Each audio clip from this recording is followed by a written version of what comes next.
kechirgan arabchadan bir so'z ham bilmayman. Bir kuni saudiyalik bir voizning ovozi yozilgan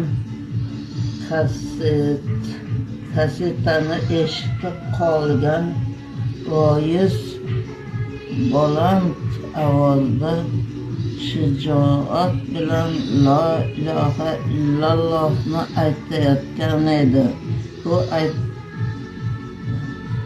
U aytadiki, qalbimga arab tiliga muhabbat uyg'ondi. Bir ustozga qatnab arab tilini o'rgandim. Keyin o'qib dargohiga borib arabchani yana mustahkamladim. Bora Qur'onni ham to'liq yodladim. Mana Londonga kelib o'qidim. Doktorlik darajasiga ham erishdim. U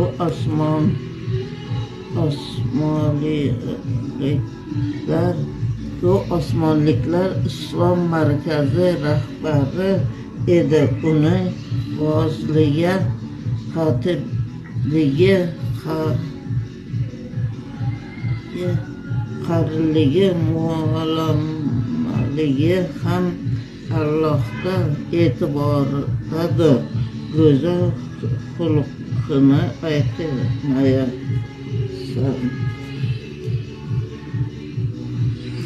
Doston kelsin, bugun mashinada borib achka olib beraman, xo'pmi? Doston kelsin.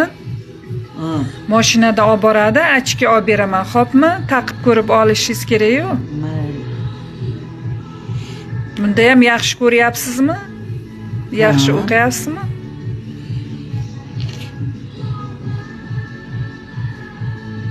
Mana yorug'da juda yaxshi ko'raman. Ha.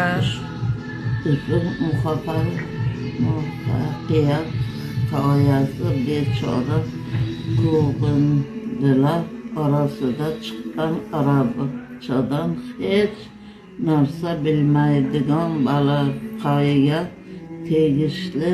Undagi muvaffaqiyat kaliti Alloh bergan oliy ham himmatdan boshqa narsa emas.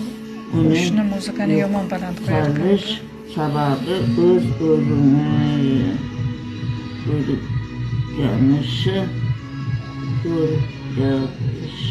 va inoyatishi edi. Xolos shu bois katta bir islom markazini yaratuvchi porloq yulduz bo'la oladi. Men bu hikoyani bir qancha ma'ruzalarda gapirdim. Gapirishdan to'xtamayman. Uni hech ham unutmayman. Chunki ushbu hikoya muvaffaqiyat hikoyasidan biridir. Hozir ko'pgina yoshlar rohat, farohatda, qulayliklar ichida hamma narsaga muhayyo bo'lgan sharoitlarida ta'lim olmoqda. Muvaffaqiyat qozonish uchun hamma sharoit, bir afsuski buning aksi bo'lyapti. Barchasini qo'ldan boy bermoqdalar. Himmatlaringizni oliy qiling, narxingizni ko'taring. Faqat yulduzlar ustida o'tirishga rozi bo'ling. Bunga shoirning mana bu she'ri dalil bo'la oladi. Orzudagi sharofga intilsang, yulduzlardan pastdagiga qanot qilma. Nima deyilgan? Orzuyingizdagi sharafga intilsang, yulduzlardan pastdagiga qanoat qilma. Yulduzlardan Pastdagiga qanoat qilma. qanoat qilma. Yuqoriga harakat qil deganida. Hm? Orzuyingdagi sharafniga xohlasang deyapti. Yulduzdagi pastga qarama deyapti-da. Yuqoriga qarab intil deyapti.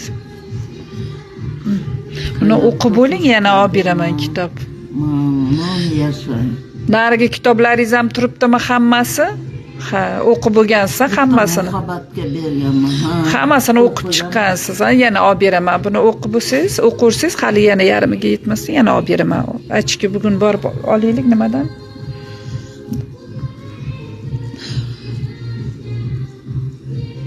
Bugun optika ishlamasa ham kerak, ertaga olib beraman. Borib mashinada taqib ko'rib olasiz. Mamnun ruhi tetik iltifoli inson edi. Doim rozi bo'lib turar edi.